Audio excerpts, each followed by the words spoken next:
Roland Courbis, quel est l'héritage financier de la légende du foot? Mort le 12 janvier 2026, Roland Courbis laisse derrière lui bien plus que des souvenirs de coach et de consultant. Entre salaire record, Algérie, RMC et affaires fiscales, que cache réellement sa fortune? Depuis l'annonce de sa mort, le 12 janvier 2026, le nom de Roland Courbis s'affiche partout. Derrière le coach truculent et le consultant star, une question revient. Quelle était la fortune de Roland Courbis? Carrière de joueur, gros salaire à l'Olympique de Marseille, contrat en Algérie, année de micro sur RMC. Vie mondaine, affaires fiscales, son rapport à l'argent ressemble à un puzzle. Pour l'approcher, il faut suivre ses contrats les mieux connus. En juin 1997, Roland Courbis rejoint le OM avec un contrat hors norme conclu avec Robert Louis Dreyfus. Il convient d'un montant de salaire annuel de 760 000 €, mais qu'il ne devait en toucher dans un premier temps que 380 000 €. Lors du procès sur les comptes de Marseille, il précise « Je ne me suis jamais plaint de mon salaire, qui, avec les primes, était quand même confortable et me permettait d'attendre. Parenthèse ouvrante, parenthèse fermante. Je suis passé de 30 000 € à 50 000 €, avec l'assurance d'être régularisé plus tard encore. Et avec cette régularisation, je suis en effet passé à 130 000 €, selon OM Forum. Cette phase correspond à environ 170 000 € par mois en valeur 2016. Courbis reconnaît alors qu'en ajoutant primes, commissions et stock options Adidas, son salaire était doublé. Pour une rémunération estimée à 340 000 € par mois en valeur 2016.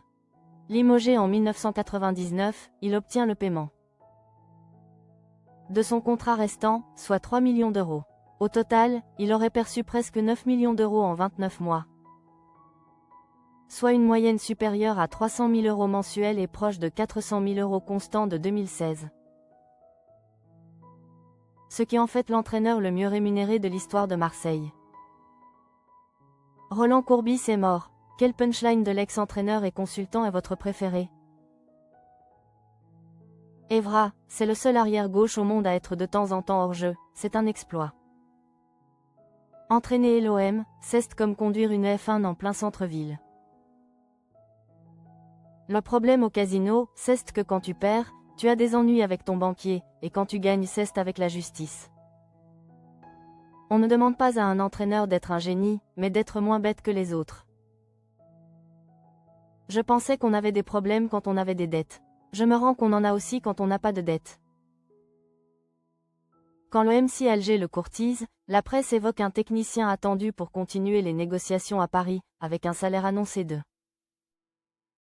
50 000 € mensuels. Rien n'est encore fait, mais je vais rencontrer avec plaisir les dirigeants du MC Alger. Écrit-il sur Twitter. Il dira aussi avoir réclamé 80 000 € mensuels enveloppe staff comprise pour entraîner la sélection algérienne. À partir de 2005, Courbis devient aussi consultant régulier sur RMC puis à la télévision, une activité au cachet confortable pendant de longues années. En parallèle, il vit avec la comtesse Maria Luisa Liuba Risoli, héritière d'une grande fortune. Dans Le Monde, il confie: à certains moments de ma vie, j'avais du mal à verser en impôts 55% de mes revenus. Signe de revenus élevés mais très imposés. Ces démêlés avec la justice ont toutefois entamé ce capital. Dans le procès des comptes de l'OM, le procureur Marc Simamonti rappelle à Robert Louis Dreyfus: l'OM, ce n'est pas vous. Ce club a existé avant vous et il existera après vous, dénonçant un mauvais système frauduleux, relate Lorient Le Jour. Entre ces procédures, un redressement fiscal important et un train de vie élevé, la fortune exacte les sépare. Roland Courbis reste inconnu, même si ses revenus cumulés se chiffrent en dizaines de millions d'euros bruts.